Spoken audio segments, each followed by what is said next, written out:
काले चने जब भी बनाते हैं सख्त बनते हैं या फिर उनके ऊपर टमाटर और प्याज तैरने लगता है। इन सब चीजों का हल मिलेगा आज आपको इस छोटी सी वीडियो में। और सभी को पता है ये काले चनों का शोरबा कितना फायदेमंद है, सेहत के लिए कितनी जबरदस्त चीज है, प्रोटीन से भरपूर है और तकरीबन सभी घरों में बच्चे, बड़े और बुजुर्ग सभी इसको बहुत ही शौक से खाते हैं। अगर ये सही से पके हो ना तो यकीन करें आप सब्जी, गोश्त सब कुछ छोड़ देंगे और सिर्फ इन्हीं का शोरबा खाएंगे। ये इतना मज़े का बनता है। तो अगर मज़ेदार काले चनों का शोरबा, काले चने का सालन खाना है तो इस रेसिपी को फॉलो करें। सबसे पहले आप देख सकते हैं जी, काले चने जो हैं इनको मैंने ओवरनाइट भिगोने के बाद इसका पानी अलहदा कर लिया है और चने अलहदा कर लिए हैं। ये पानी हमने वेस्ट नहीं करना, इसमें इसका सारा जायका होता है। तो चलिए स्टार्ट करते हैं इस रेसिपी को। बिस्मिल्लाहिर्रहमानिर्रहीम। सबसे पहले तो एक कुकर में मैंने ये सारे चने डाल दिए, मैं इनको स्टीम पे बनाऊंगी। और इसमें शामिल कर दिए हैं 4 से 5 जवे लहसुन के, और साथ ही इसमें शामिल कर देंगे एक बड़े साइज़ का बारीक कटा हुआ प्याज और 2 मीडियम साइज़ के टमाटर जो इनका छिलका मैंने रिमूव कर लिया था।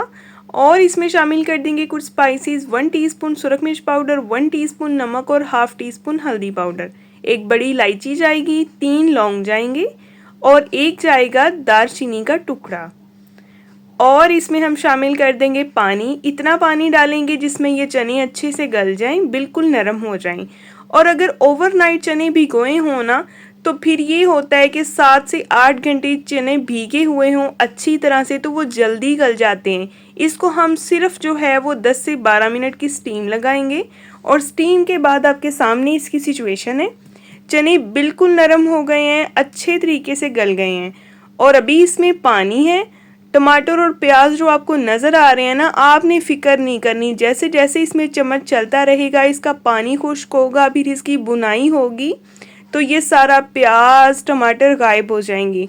अब मैंने इसमें शामिल कर दिया है 1 टीस्पून भर के अदरक कूटा हुआ। फ्रेश अदरक का इस्तेमाल करना है, फ्रेश अदरक ही कूटना है। और अब मैंने इसमें शामिल कर दिया है घी डालेंगे और इसकी भुनाई शुरू कर देंगे क्योंकि पानी इसमें थोड़ा सा रह गया। और अब मैंने इसकी भुनाई शुरू कर दी है, फ्लेम हाई है। और साथ ही आपसे एक छोटी सी गुजारिश है, मेरे चैनल पे नए हैं तो सब्सक्राइब कर दें, वीडियो को भी लाइक कर दें, बेल आइकन को भी ऑन किया करें ताकि आपको हर नोटिफिकेशन मिलता रहे।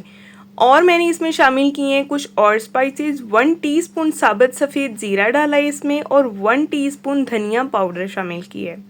अच्छी तरह से इसको मिक्स करेंगे।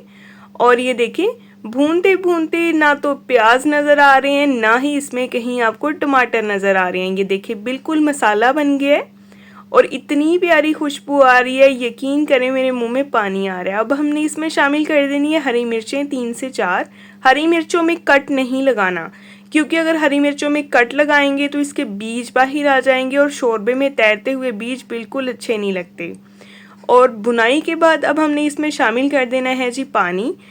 ये वही पानी है जिसमें हमने चनों को पूरी रात भिगो के रखा था और इसी में इसका सारा जायका होता है। कुछ लोग इस पानी को वेस्ट कर देते हैं, ऐसा हरगिज़ नहीं करना चाहिए।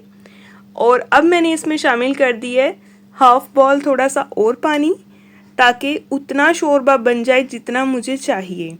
और इसकी कंसिस्टेंसी आपने अपने हिसाब से रखनी है। अगर पतला शोरबा चाहिए तो इसमें ज़्यादा पानी डाल लें, अगर थोड़ा थिक शोरबा चाहिए तो कम पानी डाल लें। और फिर मैंने इसमें शामिल कर दी थी जी सूखी मेथी, हाफ टीस्पून। इसको कवर कर देंगे, 5 मिनट के बाद इसको डिश आउट करेंगे। तो ये देखिए जी, हमारा मज़ेदार सा काले चने का सालन, काले चने का शोरबा बनके तैयार हो गया है। आप इसको घर की रोटी के साथ खाएं, लेकिन घर की रोटी के ऊपर देसी घी ज़रूर लगाएं, उससे बहुत मज़े का लगता है। और ये देखिए जी, फाइनल लुक आपके सामने। नेक्स्ट मिलेंगे कल। अल्लाह हाफिज़।